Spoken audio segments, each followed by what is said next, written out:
Directed by production designer William Cameron Menzies, Things to Come is both under- and over-realized in ways that no one involved seems to recognize.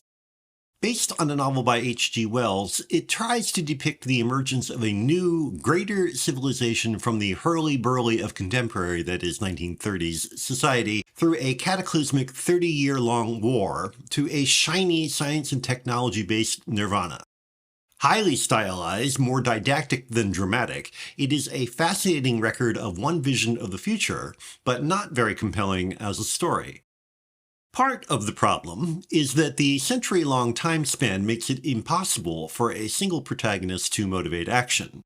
Events just happen, and they are contrived to make points rather than to create rounded characters or advance the action. The more the actors try to act naturally, the more aware we are of the strain.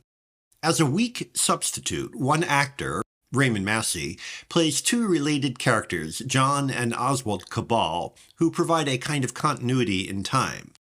Unfortunately, the elder Cabal has little chance to act on his righteous sentiments, while the younger comes off as a heartless fanatic. Both Cabals believe in science and rationalism at all costs, as if to demonstrate how scientists and technicians can be as intolerant and totalitarian as religious or political zealots.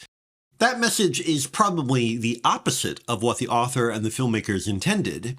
For example, one wonders if their surname is a joke or a Freudian slip on Wells's part. But in any event, it is difficult to decide whether the film's gleaming technological vision is meant as utopia or dystopia.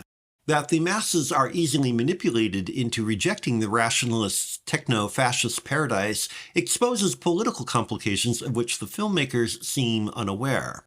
They certainly do not deal with them as anything more than a childish misunderstanding. Menzies is most famous for his work as production designer on Gone with the Wind. As a director, he unsurprisingly emphasizes the visual. Scenes are conceived less for their dramatic or narrative purpose than for their visual potential. The early sequences, for example, ably create a jumbled, lively, contemporary urban environment which, unfortunately, has little to do with the central characters. Conversely, the montage sequences transitioning into a world of whirling widgets are impressive, but not very involving. They feel more like a modernist/functionalist rhapsody on dizzying progress than a forecast of an inhabitable world. The skill and seriousness are never in doubt in Things to Come, but while there are plenty of moments in which we can tell how we are supposed to react, such as the suicide of John Cabal's friend during the war, they never capture the imagination beyond recognition. All involved deserve credit for imaginatively tackling a difficult subject. What is missing is a sense of why we should care about anything going on beyond a vague appreciation of the Futurama that the technicians have dreamed up.